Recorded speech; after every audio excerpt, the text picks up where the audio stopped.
Hello दोस्तों, कल हम लोग प्रॉफिट एंड लॉस का एक वीडियो बनाए थे। उसमें कुछ बेसिक कंसेप्ट था, उसको हम समझाए थे और उस पर सवाल भी कुछ किए थे। तो आज हम लोग कुछ अच्छे सवाल करेंगे प्रॉफिट एंड लॉस का। तो चलिए शुरू करते हैं। पहले उस कंसेप्ट को एक बार फिर से देख लेते हैं कि क्या था जो। तो कंसेप्ट ये था कि किसी भी वस्तु का कॉस्ट प्राइस और मार्क प्राइस का जो रेशियो होता है, उसका एक कंसेप्ट था कि किसी वस्तु का सीपी कॉस्ट प्राइस और मार्क प्राइस का जो रेशियो होता है वह होता है 100 minus discount upon 100 plus profit या लॉस ये होता है। ये चीज़ हम कल बताए थे, प्रूफ भी इसका दिखाए थे कि कैसे होता है जो। तो चलिए इस पे कुछ अच्छे सवाल और भी सवाल बनते हैं, उसको हम लोग करते हैं। तो चलिए स्टार्ट करते हैं।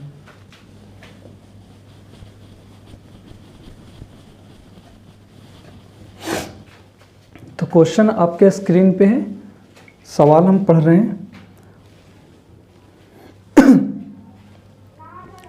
क्वेश्चन कहता है, एक व्यक्ति अपने माल को लागत मूल्य से x% ऊपर चिन्हित करता है और चिन्हित मूल्य पर 30% की छूट देता है।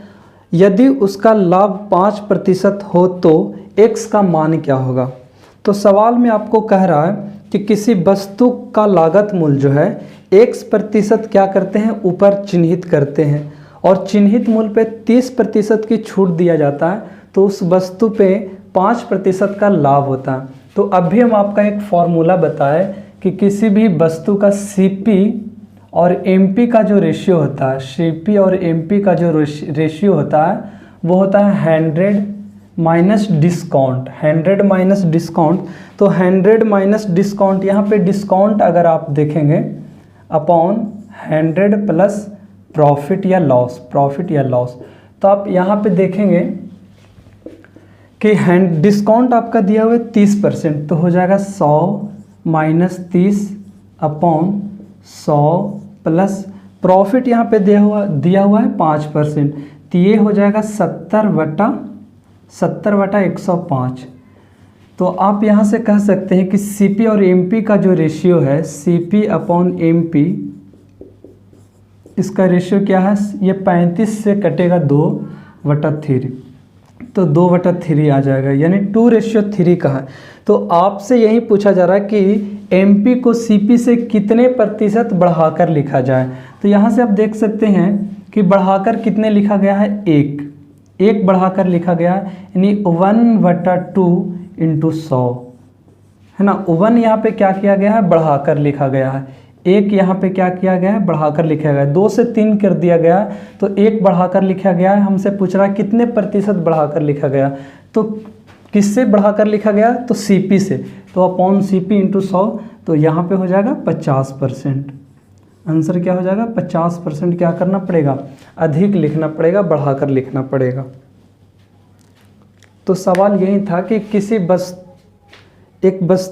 सवाल ये है कि एक व्यक्ति जो है अपने वस्तु का मूल्य जो है लागत मूल्य से x% बढ़ाकर लिखता है और उस चिन्हित मूल्य पे जो है 30% का छूट देता है, तो उसको 5% का क्या होता है, प्रॉफिट होता है।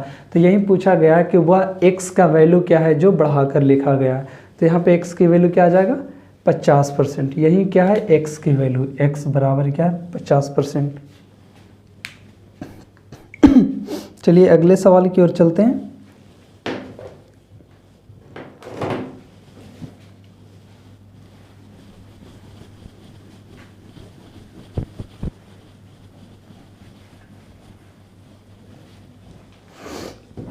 अगला सवाल कह रहा, एक वस्तु की चिन्हित कीमत 800 रुपया है, यानी अंकित मूल्य इसका 800 रुपया दिया हुआ है और इसे 19% की छूट पर बेचा जाता है। यदि 8% का लाभ है तो लागत मूल्य से कितने प्रतिशत ऊपर वस्तु को चिन्हित किया गया है। बिल्कुल हूबहू सवाल है। यहाँ पे सीपी और एमपी का आप डायरेक्ट रेशियो लिख सकते हैं, क्या हो जाएगा, तो सीपी और एएमपी का डायरेक्ट रेशियो होता है 100 minus discount upon 100 plus profit या लॉस। तो यहाँ पे देखेंगे 100, यहाँ पे डिस्काउंट दिया हुआ है 19%, तो माइनस 19 कर देंगे अपॉन 100 प्लस प्रॉफिट यहाँ पे दिया हुआ है 8%, तो ये हो जाएगा आपका 81/108, 81/108।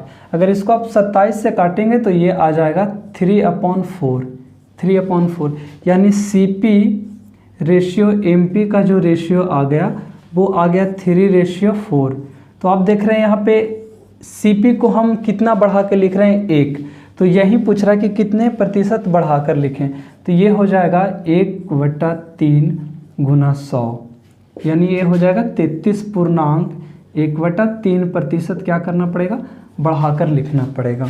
तो हूबहू सवाल था कि कह रहा था कि एक वस्तु का जो है चिन्हित मूल्य 800 रुपया है। यहाँ पे 800 रुपया से कोई मतलब नहीं है, आपको प्रतिशत पूछ रहा था कि कितने प्रतिशत बढ़ाकर लिखें। यहाँ पे 800 रुपया ऐसे ही दे दिया था। तो कह रहा है कि उस वस्तु पे 19, उस अंकित मूल्य पे 19% की छूट दिया जाता है और उसे 8% का लाभ होता है। तो यही पूछ रहा है आपसे कि उस वस्तु का कीमत कितने प्रतिशत हम बढ़ाकर लिख रहे हैं। तो यहाँ पे रेशियो आप निकाल लिए कि सीपी और एमपी का रेशियो 3/4 आ गया। यहाँ पे देख रहे हैं 3 से 4 हम लिख रहे हैं, यानी 1 बढ़ाकर लिख रहे हैं। किस पे, सीपी पे 1 बढ़ाकर लिख रहे हैं। तो 1/CP 1/3 इंटू 100, 33.1/3% क्या हो जाएगा, आंसर हो जाएगा। चलिए अगले सवाल की ओर चलते हैं।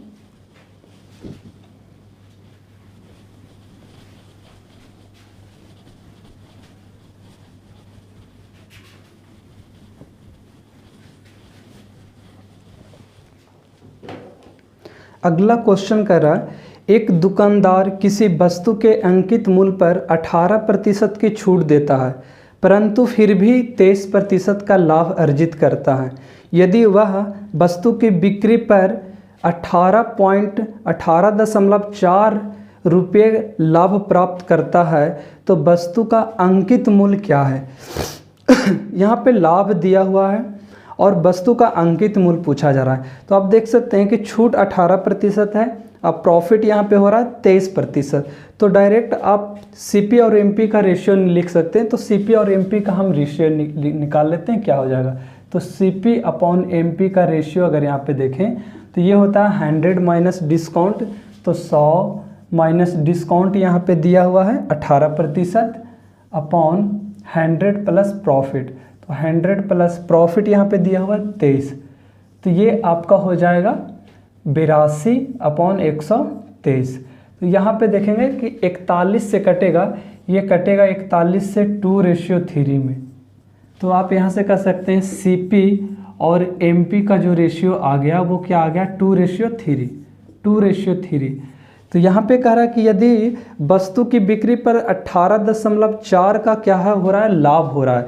तो लाभ होता है किस पे, तो लाभ होता है क्रय मूल्य पे, और यहाँ पे लाभ आपका दे रहा है कि 23% का लाभ होता है।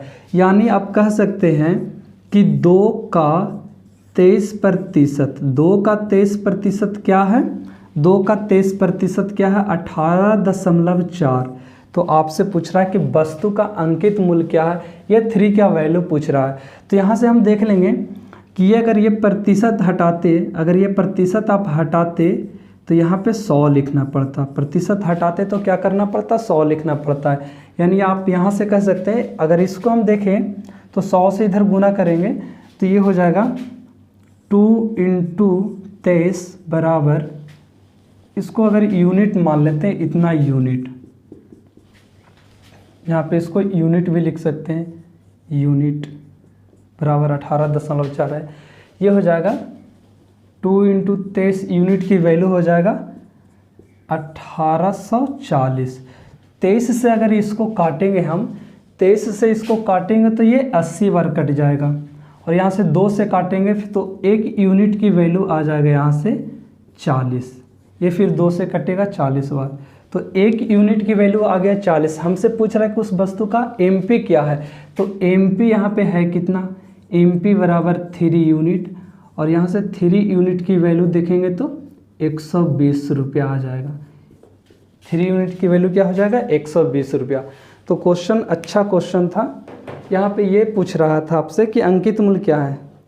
क्वेश्चन में दिया हुआ कि वस्तु पे अंकित मूल्य पे 18% का डिस्काउंट देते हैं और उस पर 23% का प्रॉफिट होता है। तो यहाँ से सीपी और एमपी का हम रेशियो निकाल लिए। सीपी और एमपी का रेशियो आ गया 2:3।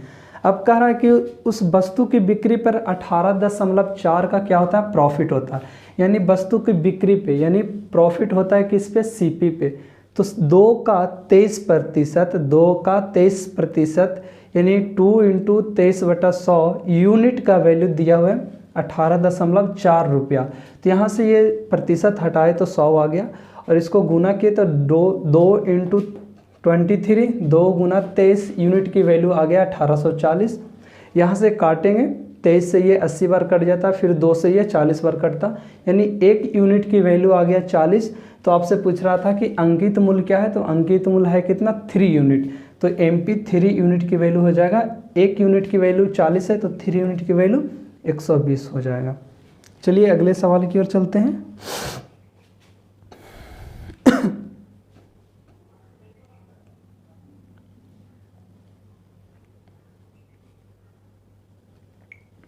अगला सवाल है, चलिए अगले सवाल की ओर चलते हैं। अगला सवाल कह रहा, एक ग्रामीण व्यक्ति ने एक बकरी और एक भेड़ एक साथ 14,250 रुपये में खरीदे। उसने भेड़ को 10% लाभ के साथ और बकरी को 20% हानि पर बेचा। यदि उसने दोनों जानवरों को समान मूल्य पर बेचा तो सबसे सस्ते जानवर का क्रय मूल्य क्या है? तो आइए सवाल देखते हैं कि सवाल कर रहा है कि एक व्यक्ति जो है एक बकरी और एक भेड़ को एक साथ 14,250 रुपये में खरीदता है। तो यहाँ पे हम देख लें जो दिया हुआ है उसके अनुसार चलते हैं। यहाँ पे कह रहा है बकरी और भेड़ कह रहा है। सवाल में आपको एक चीज़ कॉमन दिया हुआ है कि दोनों जानवरों को समान मूल्य पर बेचा जाता है। यानी हम ये मानते हैं कि दोनों जानवरों को 100 में बेचा गया है, इसको भी 100 में बेचा गया है, इसको में भी 100 में बेचा गया है। कब? जब भेड़ को 10% लाभ पे, जब भेड़ को 10% के लाभ पे यानी 100 का होगा तो 110 पे बेचा गया है, और बकरी को 20% की हानि पे। कब? जब 80 में। 20% का हानि कहने का मतलब 80, 100 का होगा तो 80। तो इसका अगर हम सीपी चाहते हैं तो ये 100 हो जाएगा और ये इसका भी क्या हो जाएगा? 100 हो जाएगा। ये आ जाएगा सीपी का रेशियो। तो सीपी का रेशियो आप देख सकते हैं, ये कट जाएगा यहाँ से यहाँ, और सीपी का रेशियो ये भी कट जाएगा। 11 रेशियो क्या हो जाएगा? 8 हो जाएगा। तो यहाँ पे ये सीपी का क्या हो गया? इसका रेशियो आ गया। कुछ नहीं हम किए यहाँ पे अगर दोनों जानवरों को 100 में बेचा गया है तो बकरी को 100 में कब बेचा गया है? जब 20% की हानि हो रहा है। तो विक्रय मूल्य का तुलना विक्रय मूल्य से क्रय मूल्य निकालना है तो 100 से गुना कर दिए। यहाँ भी 100 में बेचा गया कब? जब 10% का लाभ हो तो क्रय मूल्य तो 100 से गुना कर देंगे। तो यहाँ से ये 100 क्या हो जाएगा? आपस में कट जाएगा, 1 0 से 1 0 कट जाएगा, और यहाँ पे ये इधर गुना हो जाएगा, ये इधर गुना हो जाएगा। तो सीपी का रेशियो आ जाएगा 11:8। अब ये सवाल में आपको कह रहा है कि दोनों को एक साथ हम 14,250 में खरीदते हैं। यहाँ दोनों का क्रय मूल्य क्या है? 19। ये 19 यूनिट का वैल्यू आपको कह रहा है 14,250 रुपया। 14,250 रुपया।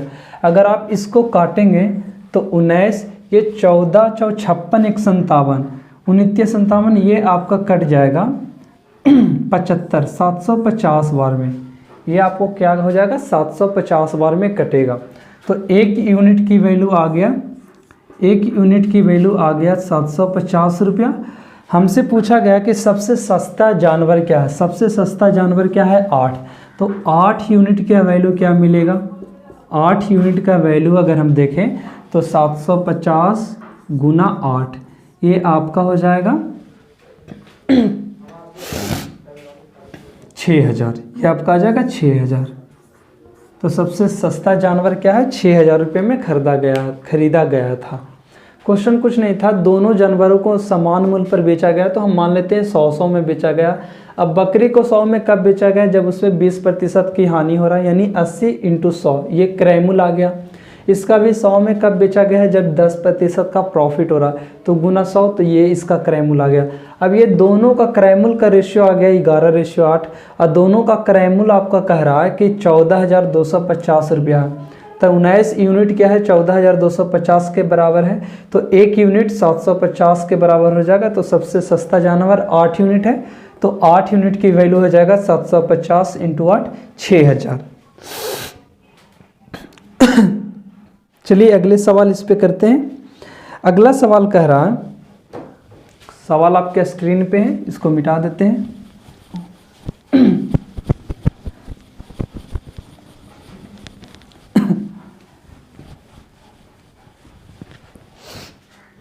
अगला सवाल कहता है, गांव के मेले में एक व्यक्ति ने एक घोड़ा और एक ऊंट दोनों मिलाकर 51,250 रुपये में खरीदे।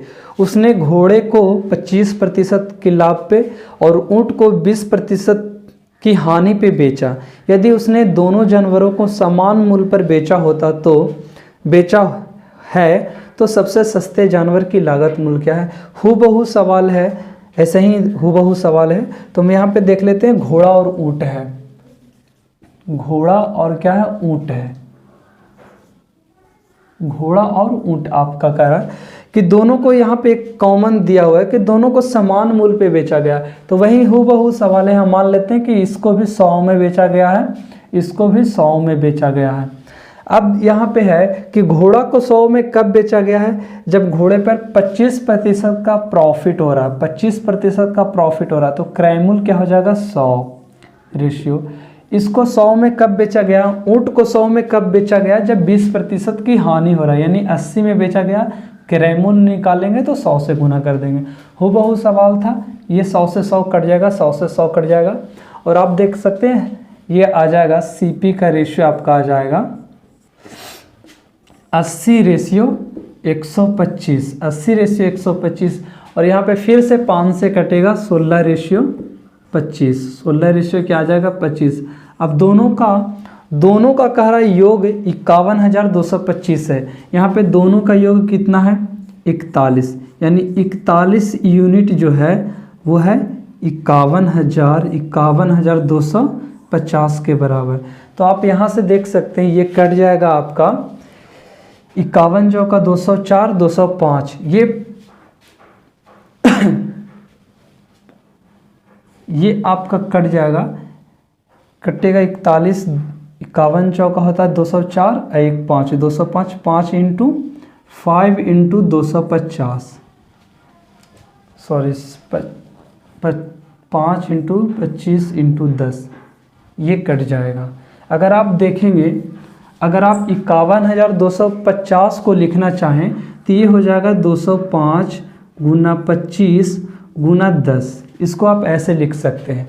तो ये 41 से ये कट जाएगा 5 बार, और यहाँ पे आप देख सकते हैं गुना करेंगे तो 125, 1250 आ जाएगा, यानी 1 यूनिट की वैल्यू आ जाएगा, 1 यूनिट का वैल्यू जो आ जाएगा वो क्या आ जाएगा 1250।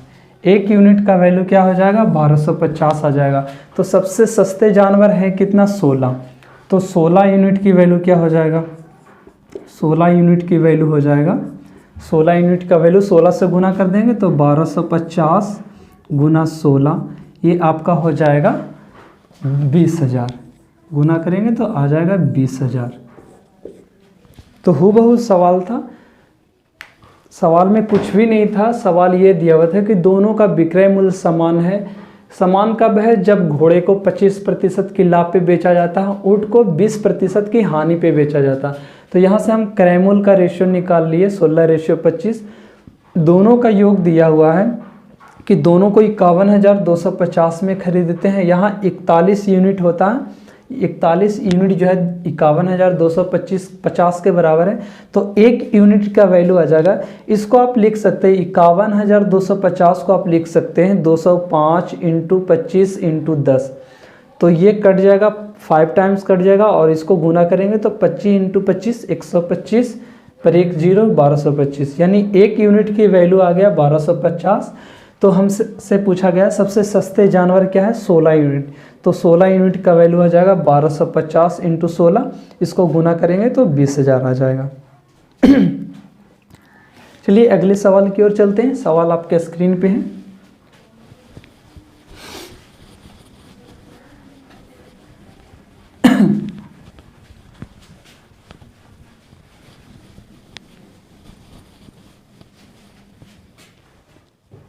अगला सवाल कह रहा, मुकेश ने 2017 में एक ही कीमत पर 10 साइकिलें खरीदी। उसने इनमें से 6 को 25% के लाभ पर और शेष 4 को 25% की हानि पर बेचा। यदि उन्होंने 2,000 रुपये का लाभ कमाया हो तो उनकी साइकिल की खरीद मूल्य रुपये में थी, यानी उस साइकिल का कीमत आपसे पूछ रहा है क्या होगा। तो यहाँ पे देख लेते हैं, टोटल 10 साइकिल खरीदता है और प्रत्येक साइकिल को समान कीमत पे खरीदा जाता है। तो यहाँ पे 10 साइकिलें थी, उनमें से कह रहा है कि 6 साइकिल जो है, 6 साइकिल पे उसे 25% का प्रॉफिट होता है। 6 साइकिल पे उसे 25% का क्या होता है, प्रॉफिट होता है। शेष 4 साइकिल पे जो है, शेष 4 साइकिल पे उसे 25% का लॉस हो जाता है। शेष 4 साइकिल पे उसे 25% का लॉस हो जाता है। तो टोटल में आखिर उसको क्या हो रहा है, तो टोटल में आखिर क्या हो रहा है, तो हम ये एवरेज मान लेते हैं कि 25% टोटल में था। तो मगर यहाँ पे है क्या कि ये जो है 4 साइकिल जो है 25% लॉस पे बेचा गया है। तो ये एवरेज क्या होगा, टोटल कम जाएगा। यहाँ पे कितना कम पे बेच रहा है, 50। ये 25 और -25 में अंतर क्या है, 50। ये 50% जो है कम में बेच रहा है, किसने के लिए, तो 4 के लिए बेच रहा है। यहाँ इस अगर एवरेज हम मान लेते हैं कि 25% है, तो 25% से ये -25% कितने कम है, 50। तो 50 कम है कितने के लिए, 4 के लिए। हम निकाल रहे हैं क्या, टोटल निकाल रहे हैं, तो टोटल को 10 से भाग कर देंगे तो ये आ जाएगा 20 और टोटल आ जाएगा 5%। यानी टोटल को हम क्या कर रहे हैं, टोटल हमें 5% का प्रॉफिट हो रहा है। और यही 5% जो है, 5% का प्रॉफिट हो रहा है टोटल में। यही 5% कह रहा है कि 2,000 के क्या है, बराबर है, 2,000 के बराबर है। 5% 2,000 के बराबर है, तो 100% कितने के बराबर हो जाएंगे, 100% आपका हो जाएगा 40,000 के बराबर। 100% का आपका हो जाएगा 40,000 के बराबर। तो 100% यानी टोटल 10 साइकिल का कीमत आ गया। ये 10 साइकिल का कीमत आ गया, 10 साइकिल का कीमत आ गया, ये 10 साइकिलें का कीमत आ गया 40,000। अगर आपसे पूछ रहा है कि एक साइकिल का कीमत क्या है, तो एक साइकिल का कीमत हो जाएगा, एक साइकिल का कीमत हो जाएगा 4,000 रुपया। एक साइकिल का कीमत हो जाएगा 4,000 रुपया। क्वेश्चन बहुत ही अच्छा सवाल था। क्वेश्चन को फिर से देख लेते हैं। कह रहा है कि मुकेश जो है 10 साइकिलें खरीदते हैं, उनमें से 6 साइकिल को 25% की प्रॉफिट पे और 4 साइकिल को 25% की लॉस पे बेचा जाता है। तो हम यहाँ से निकाल लेते हैं कि टोटल क्या उसको हो रहा है, 10 साइकिल पे उसको क्या हो रहा है। आप इस तरीके से भी इसको निकाल सकते थे, 25 × 6 150 और ये 25 × 100 -100 हो जाएगा, तो 50/10 हो जाता है 5%। इसको आप ऐसे भी कर सकते थे, टोटल अगर हमको निकालना था तो 6 × 25 -4 × 25/10, तो ये भी आ जाता 5%।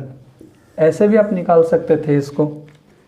तो यहाँ से टोटल पे इसको आ जाता है 5% का प्रॉफिट आ जाता है। टोटल पे क्या हो जाता है, 5% का प्रॉफिट आ जाता है, प्रॉफिट आ जाता है। यहाँ 5% का प्रॉफिट कह रहा है, यहाँ पे 2,000 रुपये प्रॉफिट है।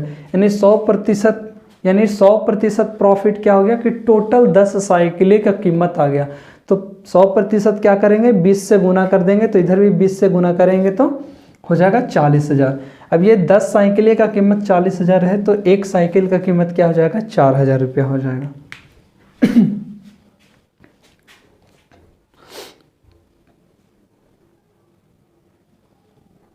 चलिए अगले सवाल की ओर चलते हैं।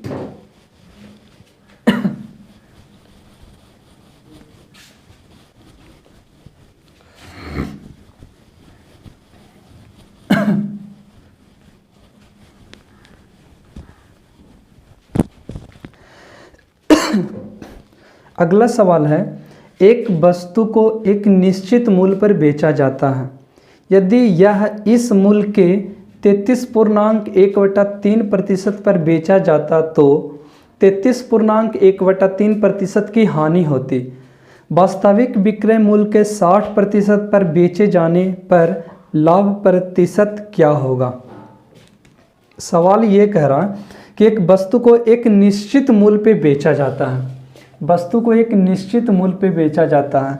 फिर कहता है यदि यह इस मूल्य के 33.1/3 पे बेचा जाता, यानी वस्तु का फिर एक विक्रय मूल्य दोबारा कह रहा है कि नहीं 33.1/3% का मतलब क्या होता है? 33.1/3% का मतलब होता है 1/3। इसको आप कह सकते हैं, इसको 33.1/3 को आप कह सकते हैं 100/3%, जो बराबर होता है 1/3 का, जो बराबर होता है 1/3 का। यानी कह रहा है आपसे सवाल में कि एक वस्तु को निश्चित मूल्य पर बेचा जाता है, यदि यह इस मूल्य के 1/3 पर बेचा जाता, 33.1/3% हो जाता है 1/3, यानी वह इस मूल्य के 1/3 पर बेचा जाता। यानी पहले वस्तु को 3 पे बेचते हैं तो उसके बाद कहता कि 1/3 मतलब 3 के वस्तु को 1 में अगर हम बेचते तो क्या हो रहा है 33.1/3% की हानि होती है। यानी 3 पे 1 की हानि, 33.1/3 का मतलब क्या हो गया? 33.1/3 का मतलब हो गया 1/3। यानी आप ये कह सकते हैं कि सीपी और यहाँ पे लॉस,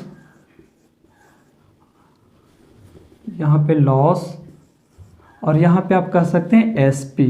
अगर यहाँ पे देखें सीपी 3 है तो लॉस 1 हो रहा है तो एसपी क्या हो जाएगा 2 हो जाएगा इसके अनुसार, इसके अनुसार। तो सवाल में कह रहा है कि जब उस वस्तु के यदि इस मूल्य के 1/3 पर बेचा जाता तो 3 पे 1 का लॉस होता। अगर हम ये मान लेते हैं कि ये 300, पहला स्टार्टिंग जो इसका एसपी था वो 300 था और दूसरा जो है 100 है, तो यहाँ पे कह रहा है कि 3 पे 1 का लॉस हो रहा है, यानी उस वस्तु को बेचा जा रहा है 2 में। आप यहाँ पे देख रहे हैं वस्तु को बेचा जा रहा है कितने में? 100 में। वस्तु को यहाँ पे 100 में बेचा जा रहा है, यहाँ पे वस्तु को क्या कर रहे हैं 2 में बेच रहे हैं। तो अगर वस्तु का हमको सीपी चाहिए तो सीपी के लिए क्या करना पड़ेगा? 3 से गुना करना पड़ेगा, यानी ये 3 आ जाएगा 150, ये 150 क्या आ जाएगा? सीपी आ जाएगा। समझना है यहाँ पे ये समझना है कि यहाँ पे आपका ये पॉइंट जो कह रहा था, यदि यह इस मूल्य के 33.1/3 पर बेचा जाता, यानी 33.1/3 होता है 1/3, यानी 3 की वस्तु को अगर 1 में बेचते, यानी 300 की वस्तु को 100 में बेचते तो आपको 33.1/3% यानी 1/3 का लॉस होता। यानी 3 की वस्तु पे 1 का लॉस होता तो उस वस्तु को हम 2 में बेचते, और यहाँ कह रहे हैं 100 में बेच रहे हैं तो 100 की वस्तु को 2 में बेच रहे हैं, यानी 100 जो है 2 के इक्वल है। अगर हमको क्रयमूल्य चाहिए तो 3 से गुना कर देंगे, तो यहाँ से क्रयमूल्य आ गया 150। तो आपसे कह रहा है कि यदि वास्तविक विक्रय मूल्य के 60% पर बेचे जाने पर लाभ प्रतिशत क्या है? तो वास्तविक विक्रय मूल्य तो ये है, अगर इसका हम 60% पे वस्तु को बेचते, यानी 300 का 60% क्या हो जाएगा? 180। ये एसपी क्या हो जाएगा? 3 एसपी हो जाएगा 180। अगर 180 पे बेचते तो हमको कितने का प्रॉफिट हो रहा है? तो आप यहाँ से देख सकते हैं कि प्रॉफिट यहाँ पे क्या हो रहा है? 30 हो रहा है। यानी अब जो है सीपी और एसपी का जो रेशियो आ जाएगा वो 150 और 180 हो जाएगा। यानी 150 की वस्तु को 180 में बेच रहे हैं तो प्रॉफिट क्या हो रहा है? 30 हो रहा है। यानी 30 जो प्रॉफिट हो रहा है, यानी 30 किस पे हो रहा है? 150 पे गुना कर देंगे 100, तो ये आ जाएगा 5 बार कटेगा और ये 5 से 20 बार, यानी 20% का क्या हो जाएगा? प्रॉफिट अब होगा। अब क्या हो जाएगा, 20% का प्रॉफिट हो जाएगा। तो सवाल को फिर से एक बार समझ लेते हैं। सवाल कह रहा है कि एक निश्चित मूल्य पे बेचा जाता है, यदि यह इस मूल्य के 1/3 पर बेचा जाता है, यदि 1/3 पे बेचा जाता है, यानी 3 का वस्तु को 1 में बेचते, तो हम मान लेते हैं कि वस्तु स्टार्टिंग सेलिंग प्राइस 300 था, अब जो है उस वस्तु को 1/3 पे यानी 100 पे बेच रहे हैं, तो 33.1/3% का हानि होता है, यानी 1/3 का हानि होता है, यानी 3 पे 1 का हानि होता, यानी 3 पे हानि किस पे होता है, क्रय मूल्य पे। अगर क्रय मूल्य 3 है तो 1 लॉस हो रहा है, तो एस पी क्या हो जाएगा, 2। तो 2 कब हो रहा है, जब वस्तु को 100 में बेच रहे हैं, यानी 100 की वस्तु को 100 में जब बेच रहे हैं 2 के अनुपात में, तो 100/2 क्रय मूल्य चाहिए तो 3 से गुना कर देंगे, तो क्रय मूल्य यहाँ पे आ गया 150। अब आपसे कह रहा है कि जब स्टार्टिंग सेलिंग प्राइस को 60% पे हम बेचते तो कितना प्रॉफिट होता। तो स्टार्टिंग सेलिंग प्राइस 300 था, 300 का 60% अगर देखेंगे तो 180 आ जाएगा, यानी 150 की वस्तु को हम 180 में बेचेंगे, 150 की वस्तु को 180 में बेचेंगे तो 30 का प्रॉफिट होगा, यानी प्रॉफिट परसेंट पूछ रहा था, तो 30/150 × 100, 20% क्या हो जाएगा, प्रॉफिट हो जाएगा। चलिए एक सवाल और कर लेते हैं।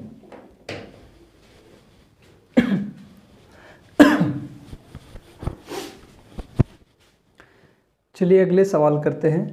कहता है एक दुकानदार 2 टेबल बेचता है, प्रत्येक को लागत मूल्य P पर खरीदा जाता है। अमल और असीम को क्रमशः 20% के लाभ पर और 20% की हानि पर। अमल 30% के लाभ पर अपनी मेज बीमल को बेच देता है, जबकि असीम 30% की हानि पे वरुण को बेच देती है। यदि बीमल और वरुण द्वारा भुगतान की गई राशि क्रमशः x और y है, तो x - y/P का वैल्यू आपसे पूछा गया। तो यहाँ पे मान लेते हैं कि प्रत्येक, यहाँ पे दिया हुआ है कि प्रत्येक टेबल का कीमत P है, और ये P जो है मान लेते हैं 100 रुपये का था। तो यहाँ से 2 व्यक्ति आपका था, अमल और असीम, अमल है और असीम है, असीम। अब अमल और असीम को बेचा गया है, अमल को कह रहा है 20% के लाभ पे, यानी 100 का वस्तु 120 में बेचा गया है, और असीम को कह रहा है 20% की हानि पे 80 पे बेचा गया है। अब ये जो है अमल और असीम जो क्या कर रहा है, अमल और असीम क्या कर रहा है, अमल जो है अमल अपनी मेज को बीमल के पास और असीम अपनी मेज को वरुण के पास। ये अमल जो है किसको बेच रहा है, अमल जो है बीमल के पास, बीमल के पास बेचता है। अमल जो है बीमल के पास और असीम जो है वरुण के पास बेच रहा है अपनी मेज को। कैसे बेच रहा है, तो जो है अमल 20% के लाभ पे, ये 20% के लाभ पे बेच रहा है, 20% के प्रॉफिट पे बेच रहा है, तो इसका 20% क्या हो जाएगा, सॉरी, अमल जो है 30% के लाभ पे बेच रहा है, 30% के लाभ पे बेचता है, तो 30% इसका क्या हो जाएगा, 120 का 30% हो जाएगा 12×3 = 36 रुपये, यानी ये 156 रुपया में ये खरीद रहा है। और ये जो है 30% की हानि पे, ये जो है 30% की क्या पे, हानि पे, 30% की हानि पे, तो इसका 30% क्या हो जाएगा, 24, यानी 24 माइनस, यानी 180 माइनस 24 क्या हो जाएगा, 56 में खरीद रहा। तो यही कह रहा था कि ये जो है x के बराबर है, ये जो है x के बराबर है, और ये जो है y के बराबर है। तो आपसे पूछ रहा था सवाल में कि x - y/P का वैल्यू क्या होगा। तो x - y करेंगे तो 156 - 56/P का वैल्यू है 100, ये कट के क्या हो जाएगा 1, ये कट के क्या हो जाएगा 1 हो जाएगा। तो सवाल फिर से एक बार समझ लेते हैं। सवाल था कि एक दुकानदार 2 टेबल बेचता है, प्रत्येक को लागत मूल्य P पे खरीदा जाता है, यही सवाल में दिया हुआ है। अब कहता है अमल और असीम को क्रमशः 20% की प्रॉफिट और 20% की हानि पर। अमल जो है 30% की लाभ पे बीमल को बेच देता है और असीम जो है 30% की लॉस पे वरुण को बेच देता है। यदि बीमल और वरुण द्वारा भुगतान की गई राशि क्रमशः x और y है तो आपसे पूछा गया है x माइनस वाई बटा पी का वैल्यू क्या हो गया। तो हम ये मान लिए कि जो प्रत्येक टेबल का कीमत p है वो 100 के बराबर है। तो असीम 20% की प्रॉफिट पे खरीदता है, मतलब 20% के प्रॉफिट पे इसको बेचता है, यानी ये 120 में खरीदता है और असीम को जो है 20% के लॉस पे बेचता है तो 80 में ये खरीदता है दुकानदार। अब ये अमल जो है 30% की प्रॉफिट पे बीमल को बेचता है, यानी 120 का 30% हो जाएगा 36, यानी 36 रुपये की प्रॉफिट पे 156 में बेचता है और ये बीमल जो है x का भुगतान करते हैं, यानी x 156 के बराबर था और असीम जो है 30% की लॉस पे वरुण को बेचा, यानी 80 का 30% 24 हो जाएगा, यानी 80 माइनस 24 56 और ये वरुण जो है बाई का भुगतान करता है, यानी बाई की वैल्यू 56 आ गया। तो सवाल में पूछा गया था x माइनस बाई बटा पी, तो x माइनस बाई बटा पी क्या हो जाएगा 1 के बराबर हो जाएगा। चलिए एक सवाल और कर लेते हैं, ये भी बहुत ही अच्छा सवाल है।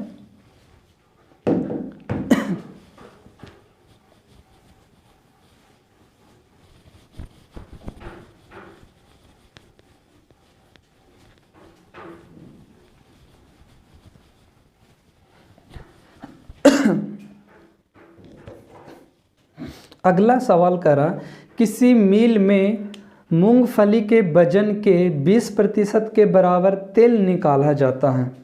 निष्कर्षण के पश्चात जो पदार्थ बचता है उसे मवेशियों के भोजन के लिए 12.5 रुपये प्रति किलोग्राम के हिसाब से बेचा जाता है। मूंगफली 20 रुपये प्रति किलोग्राम के हिसाब से खरीदी गई। प्रोसेसिंग की कीमत 5 रुपये प्रति किलोग्राम है।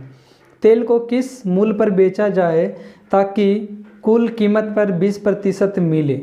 कुल कीमत जो दिया हुआ है मूंगफली की कीमत और प्रोसेसिंग कीमत की बराबर है।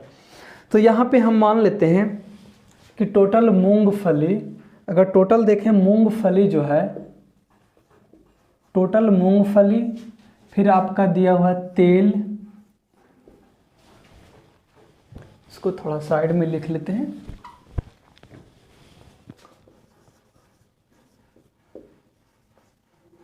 मूंगफली है, फिर आपका तेल है, फिर आपका शेष पदार्थ, जो शेष पदार्थ इसमें बचता है वो।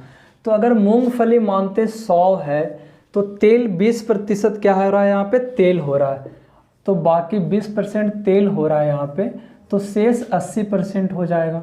अगर इसका रेशियो अगर आप देखते तो 20 चौका 20 इकाई 20 25 100, यानी टोटल अगर 5 केजी मूंगफली होता तो 1 केजी तेल निकल रहा है और 4 केजी क्या हो रहा है, शेष पदार्थ हो रहा है। अब कह रहा है कि शेष जो है, शेष पदार्थ को 12.5 रुपये प्रति किलोग्राम के हिसाब से, इसको हम क्या कर रहे हैं कि 12.5 रुपये प्रति किलोग्राम के हिसाब से बेच रहे हैं, तो ये हो जाएगा 50 रुपया।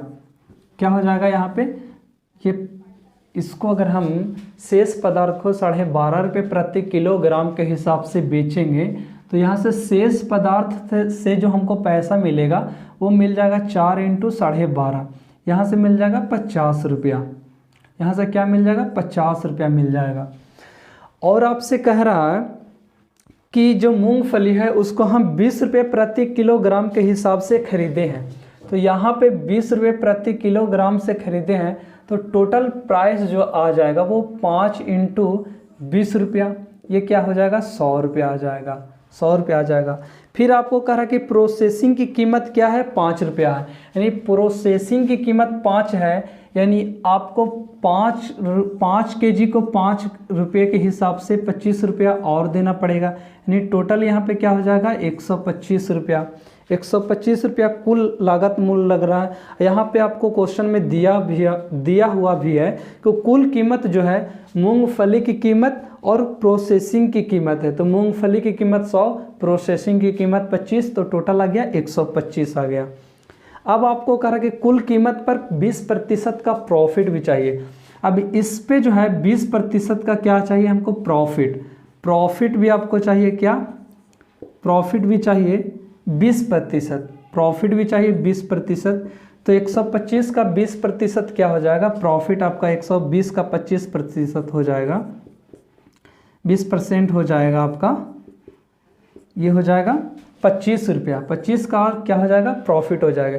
यानी टोटल हमको मिलेगा, टोटल क्या हो जाएगा, टोटल आपको चाहिए 125 प्लस 25 यानी 150 चाहिए, टोटल 150 चाहिए।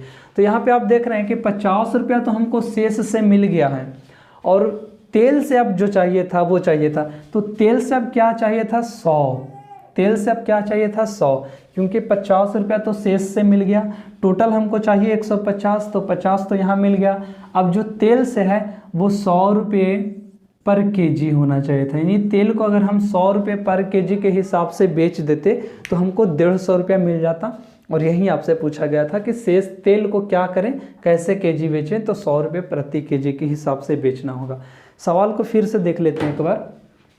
कह रहा मूंगफली, सॉरी यहाँ पे क्वेश्चन कह रहा था किसी मिल में मूंगफली के वजन के 20% तेल था, तो शेष क्या हो जाएगा, 80% शेष हो जाएगा। और मूंगफली 100 अगर मानते तो 20% तेल हो जाता, 80 शेष हो जाता। यहाँ रेशियो देखते तो 5:1:4 का रेशियो आता।